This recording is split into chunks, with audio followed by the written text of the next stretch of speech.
Hi, everybody. Welcome along to episode 149 of Percussion Discussion. As usual, I'm going to ask you to please check out all of our social media. You'll find us on Facebook, Instagram, and of course, our YouTube channel, where you can find all of our conversations, past and present, with the video to accompany. So please give us a like. We're almost at 2,000 subscribers now. There's no adverts on there, so you can watch without fear of being interrupted. If you'd rather listen on the go, then that's no problem. All of our conversations are available in podcast form, and these are free to download from your favorite podcast providers. Please rate and review. It helps like-minded drummers find us and like us as much as you hopefully do. On to today's guest. I'm absolutely thrilled, beyond belief, to have this gentleman. Since 1989, he has been the drummer with Judas Priest, and a drummer that I think significantly changed the sound of the band. I'm not going to say for the better, because I like all the old Judas Priest stuff as well, but he gave it a new energy, that's for sure. He's played for lots of other bands, Elegant Weapons, Racer X, back in the 80s. So it gives me great pleasure to welcome the powerhouse that is Mr. Scott Travis. No problem. Thank you for having me. Oh, it's a pleasure. And before we go any further, I have to thank our mutual buddy Adam Parsons for setting this up with your wonderful manager Jane Andrews. So thank you both for making this work. No So problem. it's good to be finally talking to you. So you're approaching the end of the American leg of the tour. Is the fatigue setting in yet, Scott? Oh yeah. Is it? Everybody's ready for it to be over and go home and have a couple of months off, as it turns out. Month and a half, really. Yeah. Do you feel, obviously, we're talking high energy stuff here, and it is a drummer's podcast. So do you, are you feeling physically tired at the end of it, or are you feeling in better shape at the end of it? Because obviously, the longer a tour goes on, things get tighter, things pull together. Is that how it is for you? Yeah, it's an interesting question. Playing or playability, whatever word you want to use, you actually, I guess you do get better. You get stronger as a drummer. Your calluses build up, and your body's just used to the basically about 5 shows a week is what we average, 4 to 5 a week. So your body gets used to that, but on the other side of it, you just get tired from the travel, and then what I think a lot of people can't understand unless you actually do it. It's the mental fatigue too will wear you down. Example, last week we had our West Coast run, Mhm. and that was shows like in Phoenix and Vegas and Los Angeles. And those are, I don't know if they're just high pressure because there's friends and constituents, in the music business and people from whatever. It's just a little more pressure only because there's more people on the guest list because we all have friends and family and, like I said, business associates that live there, and other famous musician people come out to see you. So those tend to be wearing and taxing on you. And much like when you play your hometown, all musicians, when you play your hometown, it's usually one of the most stressful gigs because, again, you have family and friends in the audience, people you have to take care of, and people don't know where to pick up tickets and how to get in, whatever. So, anyway, so those things are a little bit mentally taxing. Wow, that's interesting. So when you've got people and important people, I'm not saying the audience isn't important everywhere, but I guess you're kind of worrying about them a little bit in the back of your mind, rather than, obviously you've got the show to do, but it's kind of an added stress. Is that what you mean by that? That's Yeah, it's 100%. And it could just be casual friends. In other words, friends you only see basically when you go on tour and you come through their town and they want to come see you. And so I always like to provide friends with free tickets and things like that. But even then, they're texting you, 5 minutes before you go, "Hey, I'm at the box office. What do I do?" It's like, "Oh, I told," little things like that. And so, yeah, there's a little bit of extra added stress on things like that. Because like you said, you're supposed to be thinking about the concert that's coming up, and you're supposed to be thinking about the paid attendees who are coming to see you. And then you have, this is very rare, by the way. These are minute, and these are just the little idiosyncrasies that if someone did a a Spinal Tap too. You could make little sidecar stories about these sort of things that happen to all musicians, I'm sure, whether even if you're in an orchestra or country band, it doesn't matter. But when you're on tour, that's what you're going to get. It's strange because I was talking to a drummer and I can't remember who it was. I'd have to look back, but he said once COVID was kind of out of the way enough to tour again, he said it was great not having to worry about guest lists and guests because you were in your bubble and there was no everything was taken care of. There was no guests to worry about, so it just made me smile when you said that. Then. Yeah, it's very true. And a lot of times when you play cities where you don't know anyone there and you don't have any, again, you don't have any friends or acquaintances and no one else in the band does. We do a lot of that. We do obviously more of those shows where nobody has any guests and things like that. Some of those shows end up being the best because, like you said, you're just concentrating on playing and your show. Mm. Oh, amazing stuff. Obviously, we mentioned before you go on. Do you do much of a pre-show warm up? Because as I say, the music is pretty full on, pretty demanding on the body as well. So do you do anything before going on warm up wise? We have a what we call a warm up room. So we have a couple of small amps and obviously guitars and a electronic drum set. So usually I'll go in there and just maybe play on a couple of parts or a couple of intros that are more challenging than others. And but none of it's essential, especially this late in a tour. But it's good to have that extra time or have that space. Having said that, let me tell you the story about LA last week. Again, we're in Los Angeles, not a lot, but there's more people backstage than normal. And I don't really enjoy that, to be honest with you. So I was able to go in my warm-up room, lock the door, close the door, and then just play along on my electronic set and just, think about things I'm going to be doing an hour later during the show. So that was a good mental break I was able to take. So yeah, it's great having a little bit of warm-up experience. And let's talk at the other end of the tour. Now, obviously, you've got a break in the tour. But is it Japan you go after the next leg? Yeah, in December we go to Japan. Yeah, so you get a little bit of time off. Do you just kind of put music to one side for a month and a half, or do you keep in shape? Do you do anything to keep going? Yeah, you got to keep in shape. I mean, again, I have drum sets at home, and it's one of those things where the first couple of days you go, I don't want to see drums, I don't want to play them. I want my brain to take a break. But then after just a couple of days, you might go in there and start tinkering around and the main thing for something like that is not to lose your mojo and don't lose your the motor skills supposedly that come with drummers and also calluses are a big deal. If I lose all my calluses and I just got to build them up again 6 weeks from now and that's a process. But we're actually looking very forward to going to Japan. We haven't been there in several years. I know we were scheduled to go there, I think about 2 years ago, give or take, and we didn't. So now we're going, and it's really a very special place. It's definitely one of the most unique places you can play in the world, from every aspect, from the culture to the fans to the fact that you go on at like 6 or 6:30 at night as opposed to 9 o'clock, and there's no opening acts. A lot of things that are very different than touring anywhere else in the world. So we're definitely looking forward to it. Yeah, I can't imagine. The show's done by 8:30, 9 o'clock. That must be the strangest thing.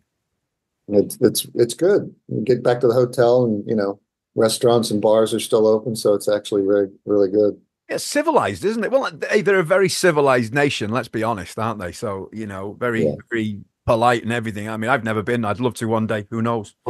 Now I think Priest were the first band I ever saw live, and it was the late Dave Holland on drums on the Ram It Down tour. Believe it or not, that was the first gig, which was amazing. Still the loudest thing I've ever heard. But when you joined Priest, the sound for me got heavier, and I was talking to another drummer, John Macaluso. I don't know if you're familiar with John. He's played for Yngwie Malmsteen and different people, and we were talking about it, and the band seemed to gain an extra heaviness from Painkiller onwards. And is that purely down to you, Scott?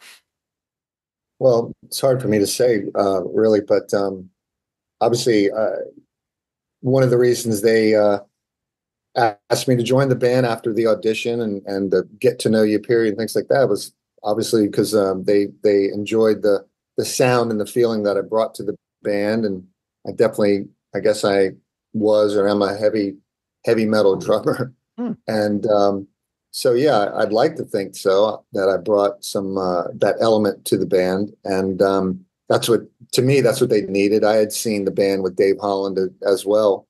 It wasn't that tour as ones before that, but Hmm. I thought they needed a definite extra kick in the ass, and I glad I was able to provide it. Yeah, well and truly done. But I mean, all the classic Priest songs will live forever. Living after midnight brain. But the drum parts are quite simplistic, and I don't mean that in a disrespectful way. But all of a sudden we get, and what an introduction to a new band. I know you probably talked about this probably 8 million times over the last however many years, but Painkiller, what an introduction to your new drummer with the new band. I mean, that's from a drummer's point of view, it's in the it's in the top two or three drum intros. Just tell us how about actually coming up with those parts, because you're no stranger to a drum intro, are you? From Scarified from Racer X days, because I actually bought that album. That was the first introduction to you. So just tell us about it.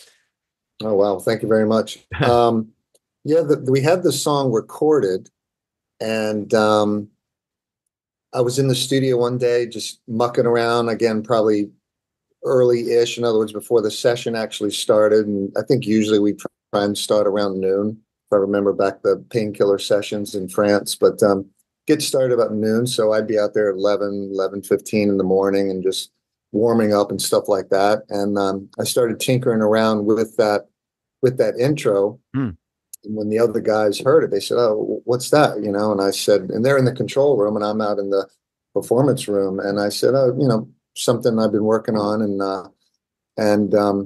it kind of it stemmed from that. That was the impetus of the Painkiller intro, and then it just the real thing that I'm, I guess, most proud of is the fact that it's a drum intro, but it's integrated into a song, Yeah. and that's not usually easy to do, because a lot of drummers could just sit there and do a flurry of a really cool, some fills or licks or whatever you want to call it, and then jump into a song. But if it doesn't flow with the song, it's kind of, doesn't really provide the purpose. So that's basically what it was, and it was just what I call roughs, and I don't know the technical term of what the actual pattern is, but it's roughs and things I used to do with Racer X, and just it's I want to sound it seems to be easy on my feet, to play like that. But such a cool thing, and so many drummers must have tried to play it and fail. I'm sure you've heard some horrible versions of it over the years.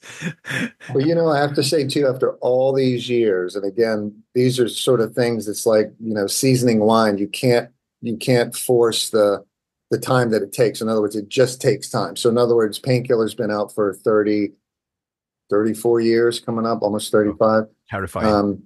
Anyways, and so after all these years, obviously, yes, I've seen several, and it's every one of them to me are endearing, Mm. and I appreciate anyone, because it's true about imitation is the sincerest form of Yeah. flattery, and now that's what I'm saying. After all these years, now I can see that, and I hear it, and I appreciate it. So the more the merrier. Anybody who wants to do it, let's go. But this as you say, it's part of the song. It forms the song. It sets it up perfectly, and it's instantly recognizable. Just and there's not that many drum intros that people would go, oh yeah, that's this. There's very very few. So it must be a thrill to have one of those huge, things that you can go, yep, that's mine. That's instantly recognizable.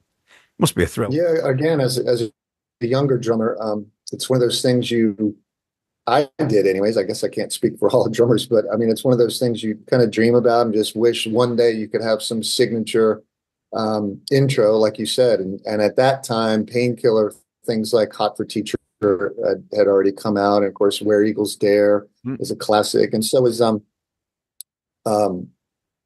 Exciter by, of Yeah. course, Les Spinks and Judas Priest. Yes. And simple stuff.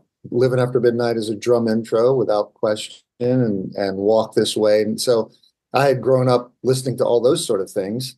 And Grand Funk, We're an American Band. That's one of the most Yeah. classic Of course. killer ass, Yeah. drum intros, things like that. So as a young drummer, you're like, man, that'd be great if I could one day come up with something. And so here we are. Yeah, mission accomplished, definitely.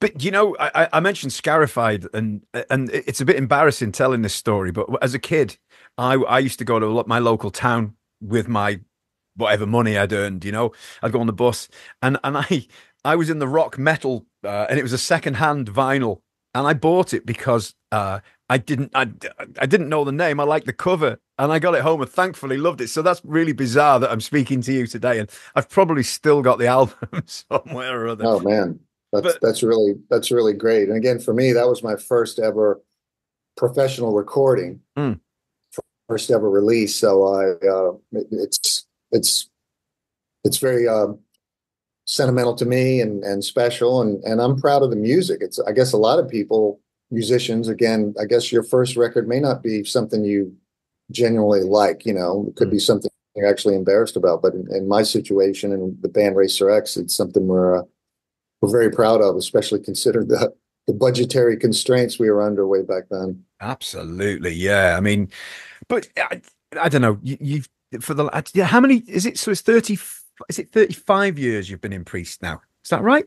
With the Yeah, record? Yeah. yeah. Because actually, I auditioned in late November of '89, so we're Hmm. coming up on 35 years. Yeah. Can you remember what the was it Priest songs for the audition, or was it? I am assuming Yeah, you knew it was Priest. Yeah, you didn't. yeah. It was 5 songs they'd given me a heads up on, and then it was also, which I hadn't heard obviously at the time. It was playing along with some of the Painkiller demos that they had worked up. Right. I don't remember exact. I'm pretty sure um, one of them was. I don't think it was Painkiller, the song.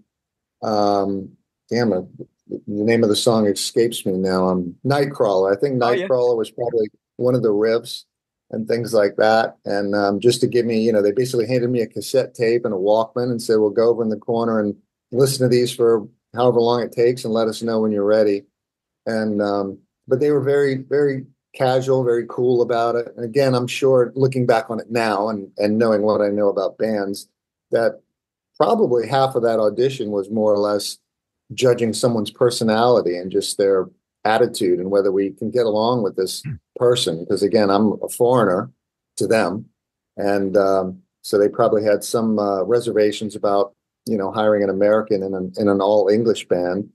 And I could certainly understand that. And then, of course, the playing part of it was super important. So, yeah, it's really bizarre how fast it happened. And the other anecdote, if I may add real quick, is that I did meet well, first of all, I saw Judas Priest in concert, and then I went backstage, and I'm sure you heard this story. Anyways, I made myself have a meeting with Glenn Tipton to basically try and get in the band. So that would have been 1981 Wow. ish, because it was the Screaming for Vengeance tour. So long story short, when you go from 1981 of me being a punter and seeing the band in concert to basically 8 years later, where I'm auditioning for the band. That's really bizarre how that all happened, because again, I see the band in Hampton, Virginia, and then I'm auditioning for the band in Malaga, Spain, only 8-ish years later. That's not that long, and far apart, I should say. So that's really bizarre. That really is. That's, I mean, but that, were you, as a kid, were you like a childhood Priest fan anyway? Yeah, yeah. I had several of their records, and I definitely loved the band and the music. And I guess the first thing I heard that really grabbed my attention was Unleashed in the East. Mm. And obviously, I'm a big Les Binks fan. I think he's a great drummer, and did a lot of great things. And then when they got Dave Holland, it's still, the drumming wasn't quite the same, but the songs were elevated. And again, one of my favorite albums of all time is Screaming for Vengeance. Even if I weren't in the band, I would put that, in the top 5 or 10 of my favorite heavy metal rock albums. Hmm. You know, it really would. So yeah, I was a fan. Wow, cool. So in the audition, where you'd have had the demos for the Painkiller, whichever songs they were, would they have had drums on them, or were they drumless tracks at that point? Were you? Yeah, they had very remedial drum machine stuff. I mean, again, we're talking 1988, 89 as far as when they were putting these songs together. So the back then, especially in the part of the world they lived, you know, they have the most up to date drum machines and things like that. But yeah, basically um, click tracks, things like that. So you pretty much had a blank canvas then on the new material, which there was nothing recorded on properly. Just like go for it and put your spin on it. Yeah, and the thing is, you know, with rock music and rock drums, you know, I guess this is kind of even one of the benefits. You know, when you hear a song and rock guitar players generally want to play things that rock. I know this sounds, I guess this wouldn't sound good if I were teaching a course in college on musicality of rock, but generally my point is, you know, rock music, it has its lanes to stay in, so to speak. Um, Obviously there are bands like Tool and Dream Theater who go way outside the lanes and expand and do things that surprise you and go, oh, I didn't see that coming musically. Rhythmically, you know, time changes, signatures, things like that. But with Priest, you know, everything there's a space, I guess you could say, that you stay in, that you want things to rock and you want it to be a rock band and you want to. So anyway, the point is the music kind of lent itself to, you know, the drumming. In other words, when I heard it, it was like, well, this is what should be played here. And it turns out that that's exactly what they were thinking as well. Well, it definitely added a whole new flavor to Priest and a favorable flavor as well. I mean, the old stuff, the classic stuff will always be there and it'll always be incredible, but it's Yeah. definitely took a heavier turn for the better for my, for my personal taste. And I Thank have to you. ask one more thing before we go, because I know you've got a busy schedule. If you got, is it show day for you today as well, Scott? No, today's the day off. All right. Okay, cool. Um, and that thing is sound checking. Are you a sound checker or do you let the crew do it? Yeah, the crew does it. Again, one of the unique things I think with Judas Priest, I don't know how many bands do or don't do sound checks, but I will say this: every time we, even on this tour with the opening group, the opening acts, they love to sound check. And I don't know if it's because we basically just give them the stage and because they know that we're not going to be there. So maybe they want to take advantage of the time and the fact that they're usually at the arena anyways. Um, but it's funny how, you know, opening acts definitely take advantage of the open stage, we'll call it. But no, Priest doesn't generally sound check. The only time we do is when the first part of a tour or the first few days of a tour, we'll go down, just obviously get our feet wet and get our monitors dialed in and things like that. So we only do it at the beginning of a tour. Sure. And are you on InEars or are you on old school drum fills and what have you? InEars, yeah, Yeah. definitely. I don't know how I did it without it, but of course, you know, they hadn't been invented really at the time. But to me, they're essential because as a drummer, you've got a lot of this, I call it ambient outside noise. In other words, cymbals are very loud, very high pitched. Snare drum is very loud. And if you can wear in-ears, which I do, and they kind of screw and lock into your ears, then you can block out a lot of that ambient sound. And then obviously you have the speakers in your ears.